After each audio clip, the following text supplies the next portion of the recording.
প্রিয় বন্ধুরা, ভালোবাসি অঙ্ক চ্যানেলে সবাইকে স্বাগত।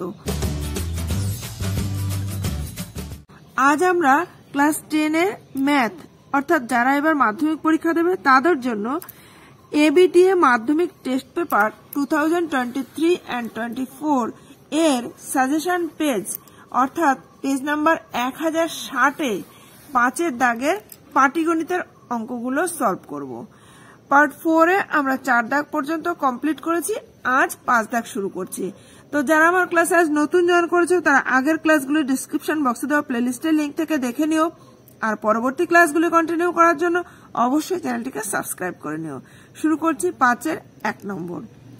রহমত চাচা একটি বাড়ি তৈরির জন্য বার্ষিক 12% সরল সুদের হারে 2,40,000 টাকা ব্যাংক থেকে ধার নেন। ধার নেওয়ার 1 বছর পর তিনি বাড়িটি প্রতি মাসে 5,200 টাকায় ভাড়া দেন। ধার নেওয়ার কত বছর পরে তিনি বাড়ি ভাড়ার আয় থেকে ব্যাংকের টাকা সুদ সহ পরিশোধ করবেন তা নির্ণয় করো। তাহলে এখানে আমরা প্রথমে ধরে নিচ্ছি যে ধার নেওয়ার x বছর পর তিনি বাড়ি ভাড়ার আয় থেকে ব্যাংকের টাকা সুদ সহ শোধ করতে পারবেন। তাহলে আমরা লিখছি ধরি ধার নেওয়ার x বছর পর ব্যাংকের ঋণ শোধ করবেন। তাহলে x বছরে তার যে টাকা ধার নিয়েছে তার উপর কত সুদ হবে আমরা সেটা নির্ণয় করব। সেই সুদ এবং আসল টাকা যুক্ত করে যে সুদ আসল হবে সেটাই তিনি বাড়ি ভাড়ার আয় থেকে জমিয়ে পরিশোধ করবেন। তাহলে এখানে বা এখন আসল পি সমান হচ্ছে 2,40,000 টাকা, 2,40,000 এত টাকা। সরল সুদের হার আর সমান দেওয়া আছে 12%। সময় টি সমান আমরা ধরে নিয়েছি x বছর। তাহলে আমরা সুদ নির্ণয় করব। অতএব সুদ আই, আমরা জানি সুদ আই সমান হচ্ছে সূত্র PRT/100। এখানে P মানে 2,40,000, আর মানে 12%, তাহলে ইন্টু 12, ইন্টু টি মানে x বছর, তাহলে x বাই হচ্ছে 100 এত টাকা। দেখো 0 0 কেটে গেল, তাহলে 12 দিয়ে গুণ করলে 0 0 4 12 48 8 হাতে থাকে 4, 12 দিয়ে 24 আর 4 28, তাহলে 2,88,000 এত টাকা। অতএব সুদ আসল, তাহলে এই টাকা হচ্ছে সুদ, তার সঙ্গে আসল যোগ করে দেব। আসল ছিল 2,40,000, তাহলে 2,40,000 যোগ 2,88,000 এত টাকা। এই যে মোট টাকা, এই টাকাটা তিনি বাড়ি ভাড়ার আয় থেকে জোগাড় করবেন। তাহলে বাড়ি ভাড়া হচ্ছে 1 বছর পরে দিয়েছে, ধার নেওয়ার 1 বছর পরে বাড়ি ভাড়া দিয়েছেন। ধার নেওয়ার 1 বছর পর তিনি বাড়ি ভাড়া দেন। অর্থাৎ x-1 বছরে যে বাড়ি ভাড়া পাবে সেই টাকা থেকে এই টাকাটা পরিশোধ করবে। তাহলে 1 মাসে বাড়ি ভাড়া পান, 1 মাসে বাড়ি ভাড়া পান দেওয়া আছে 5,200 টাকা, 5,200 টাকা। এখন x-1 বছর, এই বছরটাকে আমরা 12 দিয়ে গুণ করলে মাস পাবো, তাহলে x-1 × 12 এত মাসে বাড়ি ভাড়া পাবেন, এই এক মাসে যা পায় তার এত গুণ, অর্থাৎ 5200 ইন্টু 12 ইন্টু x-1 এত টাকা সমান। এবার দেখো 12 দিয়ে আমরা গুণ করে দিলে 0 0, 12 দিয়ে 24, 4 হাতে থাকে 2, 5 12 60 আর 2 62 ইন্টু x-1 এত টাকা, অর্থাৎ 62400x মাইনাস 62400 এত টাকা। তাহলে বাড়ি ভাড়া থেকে যে টাকাটা পেয়েছে এই টাকাটা দিয়ে তিনি ব্যাংকের সমস্ত ঋণ শোধ করেছেন, অর্থাৎ এই টাকাটা সমান এই টাকাটা হবে। তাহলে আমরা লিখব শর্তানুযায়ী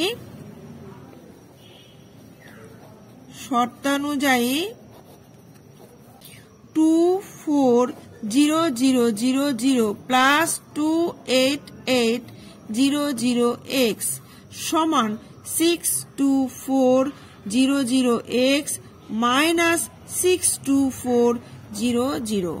এখান থেকে আমরা x এর মান নির্ণয় করব, বা তাহলে 28800x মাইনাস 62400x সমান। এবার এই টাকাটাকে আমরা এদিকে নিয়ে যাব, তাহলে মাইনাস 240000 আর এখানে রয়েছে মাইনাস 62400।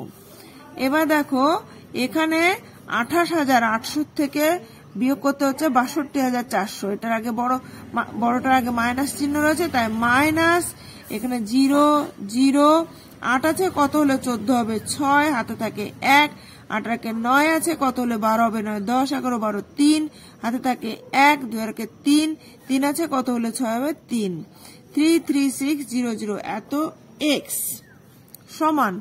এখানে যেহেতু দুটোই মাইনাস তাহলে আমরা যোগ করে দেব, এখানে মাইনাস একটা দুটো শূন্য, তাহলে দুটো শূন্য, তারপর 4 আর 0 4 হলো, তারপরে 2 আর 0 2 হলো, তারপরে 6 আর 4 10 শূন্য, হাতে 1 থাকে, 2 আর 1 3, উভয় দিক থেকে মাইনাসটা কেটে গেল। বা x সমান তাহলে আমরা লিখতে পাচ্ছি 302400 ডিভাইডেড বাই 33600। এখানে 0 0 কেটে গেল। এবার দেখো 3 দিয়ে কাটলে 3 ওকে 3, 3 ওকে 3, 3 2 6, আর এটাকে 3 দিয়ে কাটলে 3 ওকে 3, 0 2 এর মধ্যে যায় না বলে 0, 3 8 24। আবার যদি আমরা 4 দিয়ে কাটি তাহলে এটাকে 4 দিয়ে কাটলে 4 2 8, 9 10 11 3 থাকছে 32, তাহলে 4 8 32, আর এখানে 4 দিয়ে কাটলে 4 2 8, 9 10 2 থাকে 20, 4 5 20, এখানে 4 2 8।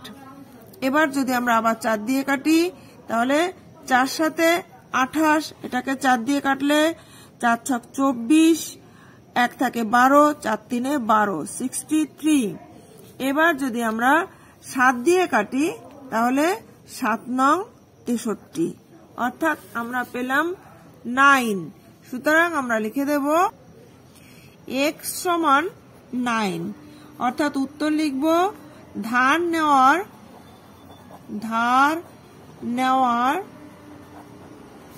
9 বছর পর তিনি বাড়ি ভাড়ার টাকা জমিয়ে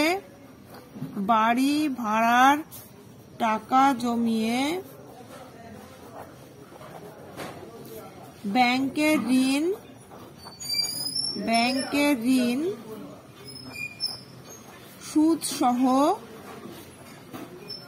শোধ করবেন, এটাই উত্তর।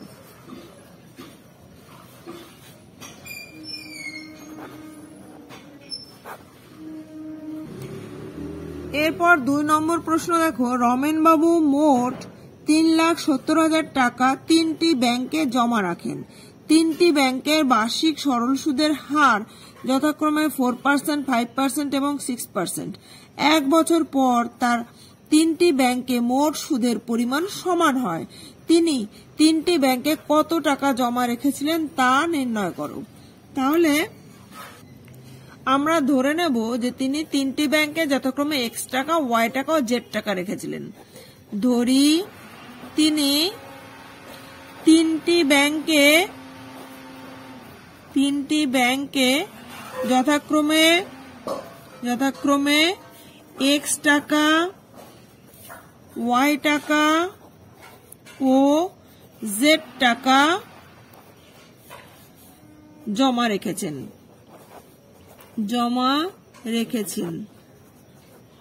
রেখেছিলেন। তাহলে প্রথম ব্যাংকে 4%, প্রত্যেকটা ব্যাংকে আলাদা আলাদা সুদের হার দেওয়া আছে আর আসলের পরিমাণও আলাদা আলাদা। আমরা 1 বছরের জন্য সুদ নির্ণয় করব। তাহলে দেখো, সুতরাং প্রথম ব্যাংকে X টাকার 4% হারে 1 বছরের সুদ সমান PRT/100। P বলতে এখানে X টাকা, তাহলে X ইন্টু 4 ইন্টু 1/100 এত টাকা, অর্থাৎ 4x/100 টাকা। একইভাবে দ্বিতীয় ব্যাংকে Y টাকার 5% হারে 1 বছরের সুদ সমান Y ইন্টু 5 ইন্টু 1/100 এত টাকা, অর্থাৎ 5y/100 টাকা। তৃতীয় ব্যাংকের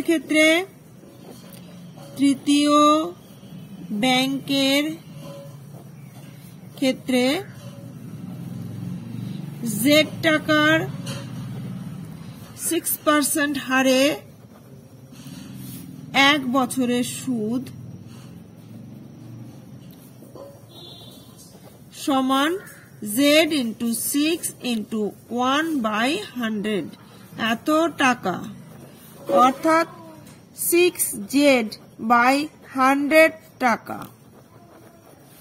তাহলে দেখো, বলে দেওয়া আছে যে 3টি ব্যাংকে মোট সুদের পরিমাণ সমান হয়েছে। তাহলে শর্তানুযায়ী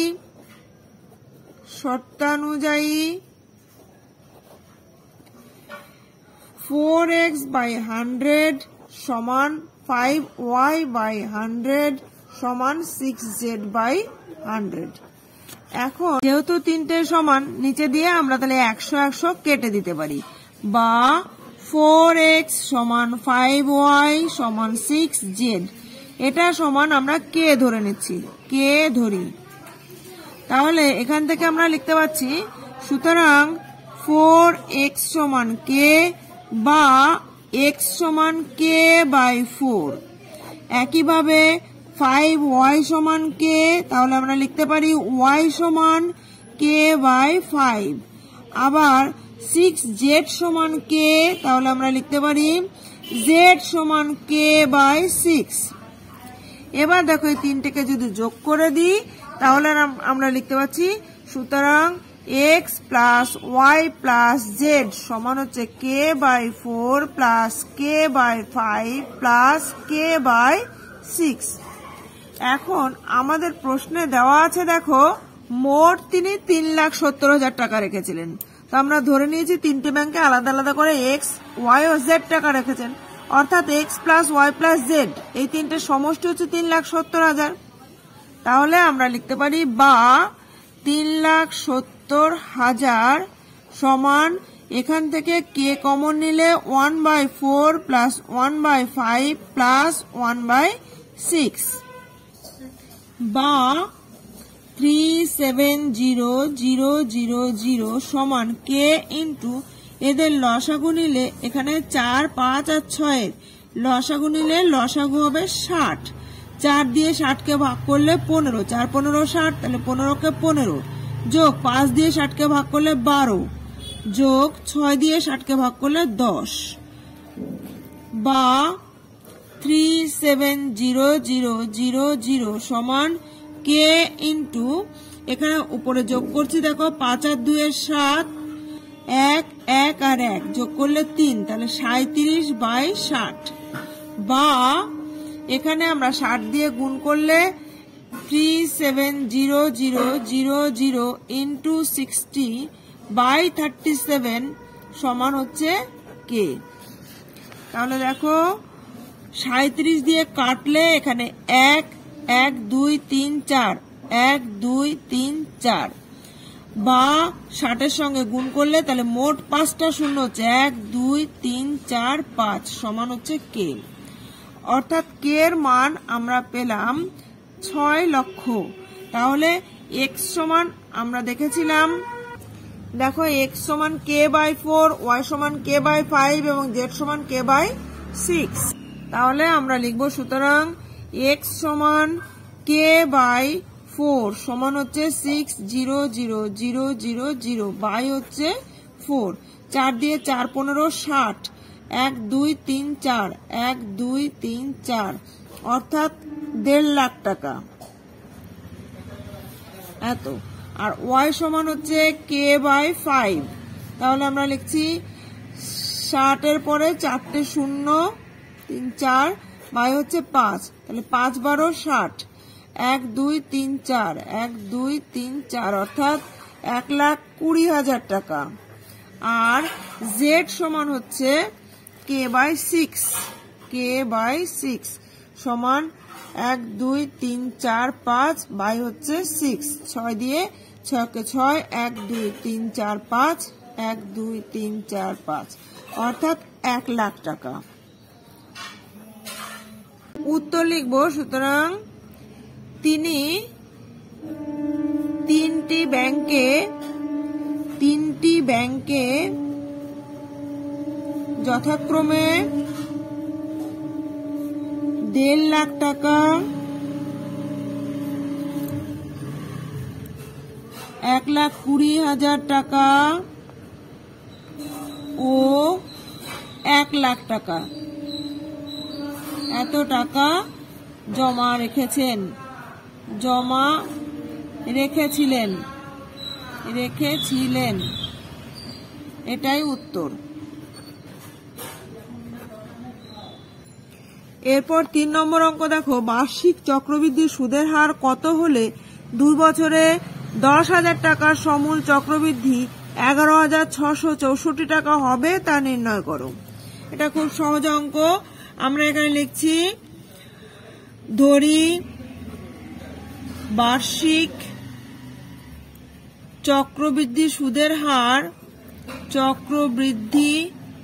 সুদের হার সমান হচ্ছে r%।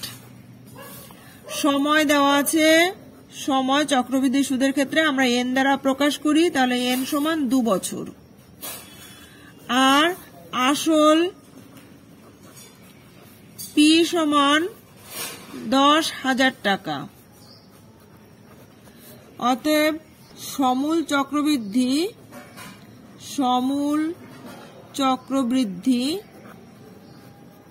সমান দেওয়া আছে আমাদের 11,664 টাকা।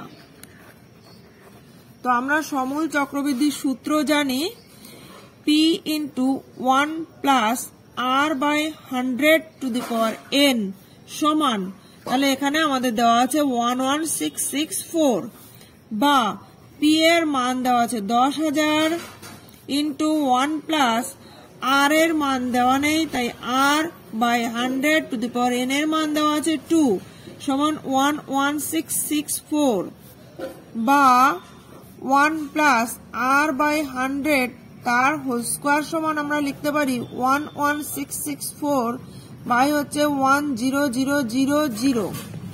এখানে কাটাকাটি করলে দেখো 4 দিয়ে যদি কাটি, 4 × 25 = 100, আর এই দুটো শূন্য বসে গেল।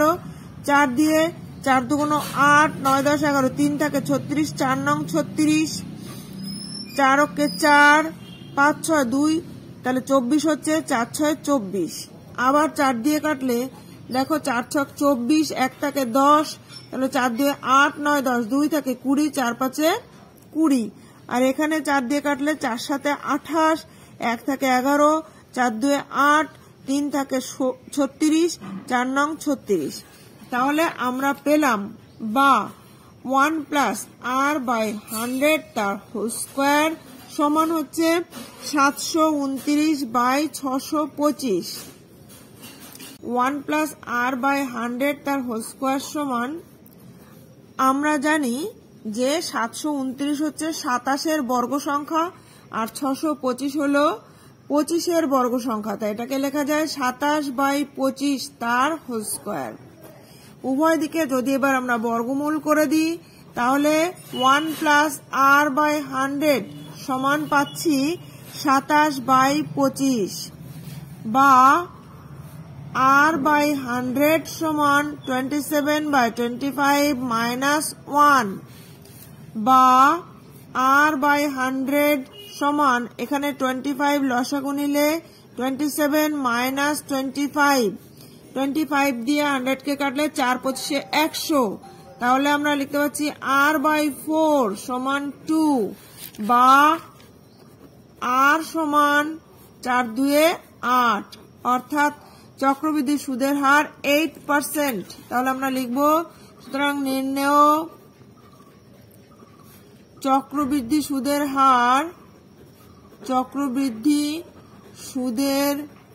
হার সমান 8%, এটাই উত্তর। এরপর 4 নম্বর অঙ্ক দেখো, বার্ষিক 8% চক্রবৃদ্ধি হার সুদে কত বছরে 40,000 টাকার সমূল চক্রবৃদ্ধি 46,656 টাকা হবে তা নির্ণয় করো।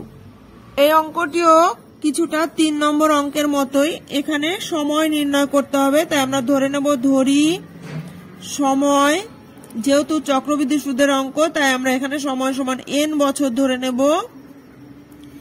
আর এখানে বার্ষিক চক্রবৃদ্ধি সুদের হার দেওয়া আছে, সুদের হার আর সমান হচ্ছে 8% দেওয়া আছে, আর আসল পি সমান 40,000 টাকা, আর সমূল চক্রবৃদ্ধি দেওয়া আছে, সমূল চক্রবৃদ্ধি সমান 46,656 টাকা, 46,656 টাকা। তাহলে সমূল চক্রবৃদ্ধির সূত্র আমরা জানি p into 1 plus r by 100 to the power n, সেটা সমান আমাদের দেওয়া আছে 46,656 বা p এর মান 40,000 ইন্টু 1 প্লাস r এর মান 8 by 100 to the power n সমান 46656 বা 1 প্লাস, এখানে দেখো 4 দিয়ে দুটোকে কাটলে 4 2 8, 4 25 100, তাহলে আমরা লিখতে পাচ্ছি 2 by 25 to the power n সমান 46656 বাই 40000। এবার দেখো এখানে আমরা আবার কাটাকাটি করছি, 4 দিয়ে কাটলে 4 অক্ষে 4, 1 2 3 4টে 0, 4 দিয়ে কাটলে 4 অক্ষে 4, 6 এর মধ্যে একবার গেল, 2 থাকলো 26, 4 ছক 24, 2 থাকলো 25, 4 ছক 24, 1 থাকে 16, 4 4 16। আর একবার লিখে নিচ্ছি, এখানে 25 লসাগু নিলে 25 অক্ষে 25 আর 2 এ 27, তাহলে 27 by 25 whole to the power n সমান 11664 বাই 10000। আগের অঙ্কটার মতোই ডিজিটগুলো এসে গেছে দেখো। তাহলে এখানে আমরা 4 দিয়ে কাটবো, 4 25 100 0 0, 4 দিয়ে 4 2 8, 9 10 11, 3 থাকে 36, 4 নং 36, 4 অক্ষে 4, 2 থাকে 24, 4 ছক 24। আবার 4 দিয়ে কাটলে এখানে 4 7 28, 29, 1 থাকছে 11, 4 2 8, 9 10 11, 3 থাকছে 36, 4 নং 36, আর এটা 4 দিয়ে কাটলে 4 6 24, 1 থাকে 10, 4 2 8, 2 থাকে 20, 4 5 20। তাহলে আমরা লিখতে পাচ্ছি বা 27/25 টু দি পাওয়ার n সমান 729/625। 729 কে যদি আমরা লিখি আগের অঙ্কের মতোই, এটাকে আমরা লিখতে পাচ্ছি 27 স্কোয়ার, আর এটা লিখতে পাচ্ছি 25 25 625, অর্থাৎ 25 স্কোয়ার। তাহলে এটাকে 27/25 তার স্কোয়ার লেখা যায়। এবার দেখো এই অংশ আর এই অংশ তুলনা করলে n সমান 2, তাহলে আমরা লিখতে পারি সুতরাং n সমান 2, অর্থাৎ উত্তর লিখে দেব কত বছরে 40,000 টাকা সমূল চক্রবৃদ্ধি 46,656 টাকা হবে। অর্থাৎ সময় নির্ণয় করতে বলেছিল, তাহলে নির্ণয় সময় সমান 2 বছর, এটাই উত্তর। এরপর 5 নম্বর প্রশ্ন দেখো, একটি কারখানার একটি মেশিনের মূল্য 1,80,000 টাকা। মেশিনটির মূল্য প্রতি বছর 10% হ্রাসপ্রাপ্ত হয়। 3 বছর পর ওই মেশিনটির মূল্য কত হবে তা নির্ণয় করো। তাহলে আমরা মেশিনটির বর্তমান মূল্য দেওয়া আছে, 3 বছর পরে মূল্য বের করব। তো ধরে নিচ্ছি বর্তমান মূল্য P সমান 1,80,000 টাকা। তাহলে মেশিনটির বর্তমান মূল্য দেওয়া আছে P সমান 1,80,000 টাকা, আর হ্রাসের হার মূল্য হ্রাসের হার ব্র্যাকেটে R সমান 10%, সময় n সমান 3 বছর। অতএব উত্তর লিখব 3 বছর পর মেশিনটির মূল্য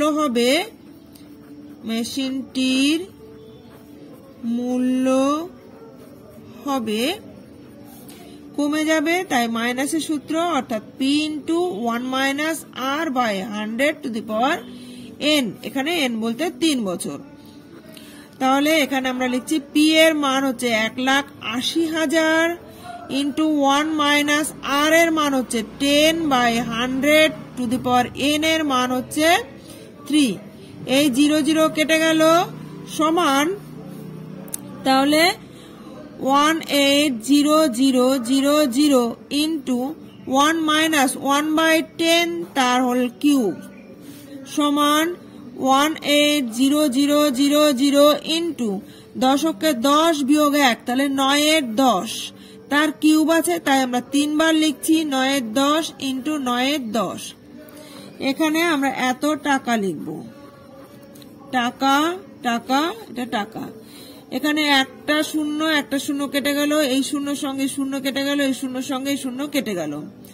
9 দিয়ে গুণ করছি, 9 0 0, 8 নং 72 2 হাতে থাকে 7, 9 এর সাথে 16 গুণ, এখানে 9 গুণ 9 এত টাকা, সমান আবার 9 দিয়ে গুণ করছি, 9 0 0, 9 2 18 এর 8 হাতে 1 থাকে, 6 নং 54 এর 55 এর 5 হাতে থাকে 5, 9 9 এর 5 14 গুণ 9 এত টাকা, সমান 9 0 0, 8 নং 72 2 হাতে থাকে 7, 5 নং 45 আর সাথে 52 এর 2 হাতে থাকে 5, 4 নং 36 আর 5 41 এর 1 হাতে থাকে 4, 9 9 4 13, 1,31,220 টাকা।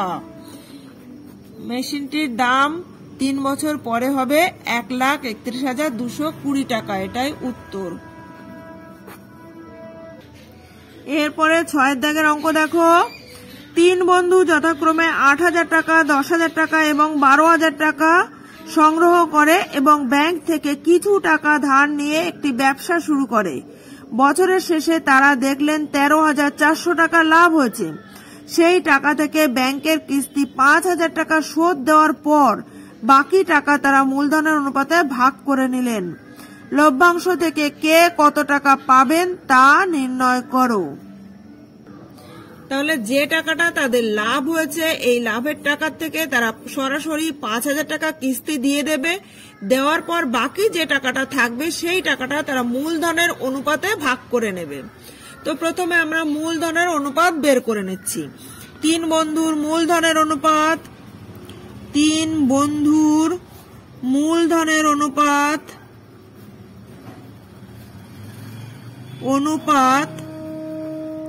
সমান হচ্ছে 8,000 ইস্টু 10,000 ইস্টু 12,000। তাহলে দেখো প্রথমে 3টে শূন্য সবার সঙ্গে কেটে যাচ্ছে। এবার 2 দিয়ে কাটলে 4 2 8, 5 2 10, 6 2 12, অর্থাৎ 4:5:6। আর এই অনুপাতেই তারা লাভের টাকা বন্টন করে নেবে। মোট লাভ হয়েছে, মোট লাভ সমান 13,400 টাকা। এই টাকা থেকে ব্যাংকের কিস্তি দেবে। ব্যাংকের কিস্তি দেয় 5,000 টাকা। বাকি লাভের টাকা সমান হচ্ছে 13,400 বিয়োগ 5,000, এত টাকা।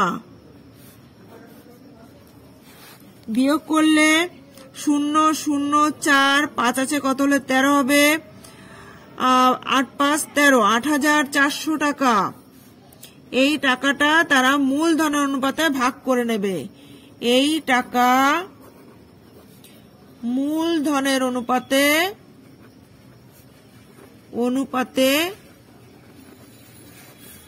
ভাগ করে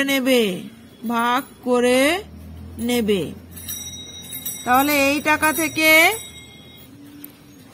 প্রথম বন্ধু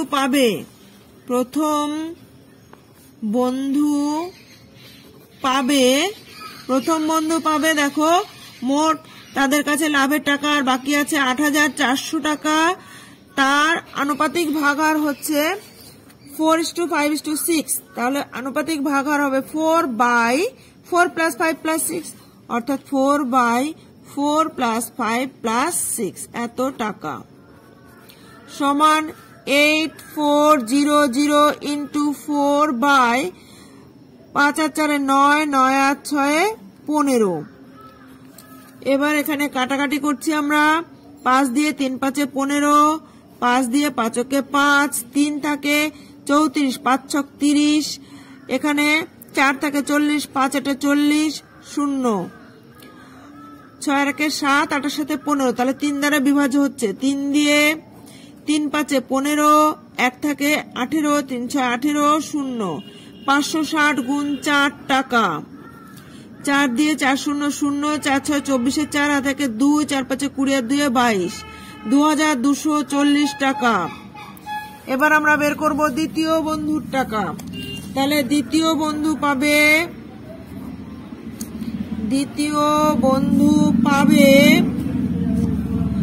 8,400 গুণ ওর আনুপাতিক ভাগাহার হচ্ছে 5/15। 15 দিয়ে এটাকে কাটলে আমরা দেখলাম 560 হয়েছে। 560কে 5 দিয়ে গুণ করব, 5 0 0, 5 6 30 0 থেকে 3, 5 6 30 0 হাতে থাকে 3, 5 5 25 আর 3 25 26 27 28, 2,800 টাকা। এবার তৃতীয়